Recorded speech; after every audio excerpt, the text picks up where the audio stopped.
You open the laundry room door to a sound like a jackhammer trying to chew its way through a bag of bowling balls. That violent, rhythmic thudding tearing at your subfloor isn't an off-balance load of heavy winter towels. It is the sound of your $1,000 washing machine committing mechanical suicide. Look behind the drum of that sleek, dark, stainless front loader, and you will find a jagged graveyard of disintegrated metal sitting in a puddle of rotting gray water. The showroom salesman told you it was a high-efficiency marvel built for the future. He didn't tell you the engineering blueprint was specifically drafted to orchestrate a catastrophic breakdown the exact week your extended warranty expires. The industry rewrote the physics, and you are paying the toll. We are going to rip open the exact microscopic choke points murdering these modern machines. You will see the sealed assembly money extraction trick deliberately designed to total your appliance over a $30 part. And you are going to learn the dirty little blacklist secret of what the guys fixing these units actually rely on at home. Because the entire modern appliance landscape revolves around a quiet, guaranteed revenue generator I call the spider arm dissolve. Ask any veteran technician what pulls the most cash out of residential pockets. You walk into a big box store and the front loaders demand your immediate attention. They hit you with showroom seduction, digital touchpads, aggressive chrome accents, stackable convenience, and cavernous tubs promising to wash a king-size comforter in a thimble of water. But behind that shiny stainless steel inner basket lies the structural foundation of the whole mechanism. It is a three-pronged support bracket holding the entire spinning mass. Instead of forging this vital component from structural steel or iron, the manufacturers mold it out of cheap, porous die-cast aluminum.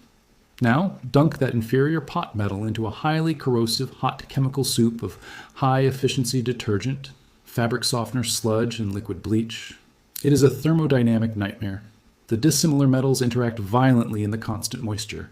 The aluminum turns spongy, literally flaking away like wet chalk. You won't see it eating the metal alive until it is too late. You will just smell that dark, burnt electronics odor as the drive motor fights the increasing friction. Look at the massive counterweights. To keep a front loader from walking through the wall during a cycle, they bolt heavy blocks of concrete directly to the plastic tub. These weights hang on thin steel springs and cheap hydraulic dampeners that rapidly leak fluid. When that fluid bleeds out, the tub bounces like a rogue wrecking ball inside the sheet metal cabinet. During a high-speed spin cycle, one of those rotting metal arms shatters under strain. The heavy steel basket drops violently, scraping against the plastic outer tub. You hear a jet engine takeoff roar followed by a deafening crash that physically shakes the drywall. When the dust settles, you're staring at a wallet extraction event pushing $800. Every guy running a service route checks the exact same thing first. Lift the inner lip of the drum, and if it clunks, the machine is dead. But here is where the extortion logic really twists the knife. Step 1, the control board senses the mechanical drag and aggressively locks you out with a cryptic error code. Step 2, the proprietary diagnostic tree points your technician directly to a failed internal bearing. Step 3, you discover the bearing is permanently fused inside a molded plastic bubble. Step 4, you are barred from buying the $30 part and forced to purchase the entire sealed half of the machine assembly. Why sell you a $20 bearing when they can ransom a $600 plastic silo? So the natural reflex is to retreat back to familiar territory. You think returning to the top loading aisle protects you from the front load carnage. You look down into a deep drum with a transparent glass lid and no center agitator, thinking you successfully outsmarted the engineers. But beneath that low-profile washplate lies a direct drive stator motor, mated directly to a plastic transmission spline. Water is extremely heavy. Wet denim is heavier. When that massive, unbalanced load inevitably shifts, the violent torque of the motor fights the sheer kinetic momentum of the water. That energy transfers directly into those brittle plastic gear teeth. Over 18 short months, they shave down like Parmesan cheese against a sharp grater. The outcome is an engineered failure point hidden in plain sight. The machine just hums helplessly in the basement. The washplate stops agitating. Your expensive clothes sit soaking in a stagnant stew of their own filth, breeding a swampy, rotting mildew odor that embeds itself deep into the fabric fibers. You are looking at mid-hundreds for a motherboard and stator replacement combo that will inevitably strip itself raw again the following year. It lacks the explosive drywall-shaking drama of the spider arm dissolve, but the financial drain is just as ruthlessly efficient. This is fundamentally an exercise in subtracting materials to multiply corporate profits. Look at the motherboards they install in these new top loaders. In the old days, the mechanical timer was hidden safely behind a thick metal console. Today, they mount an unprotected, delicate green silicon circuit board directly above the primary moisture zone. Every time you run a hot wash, microscopic condensation rises, breaches the plastic housing, and coats the exposed solder joints. The moisture bridges the gap between two vital microscopic circuits.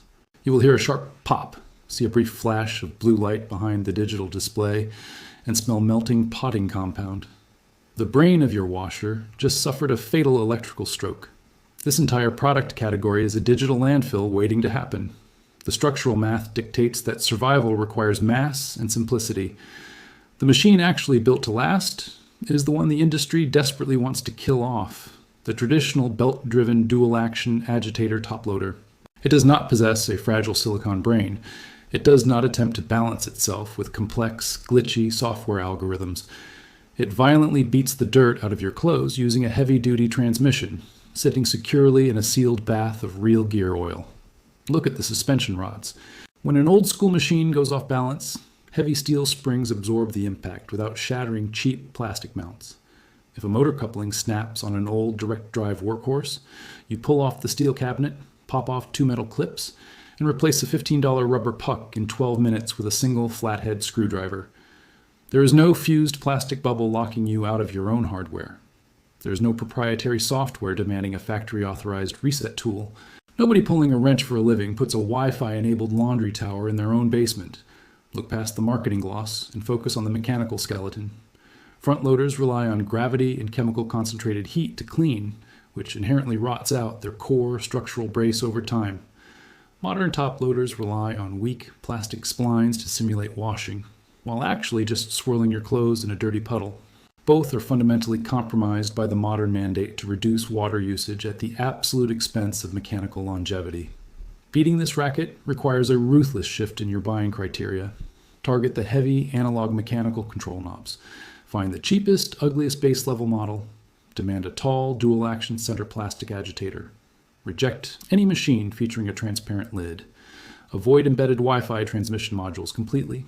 Verify you can buy individual replacement drive belts.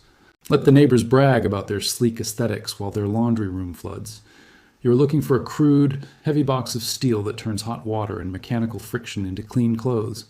That is how you break their upgrade cycle and keep your cash where it legally belongs. Stop letting these manufacturers treat your home like a subscription service. If you want to stop getting bled dry by planned obsolescence and start auditing the engineering hiding in your utility room, hit the subscribe button. We are done funding the corporate yacht club through the spider arm dissolve.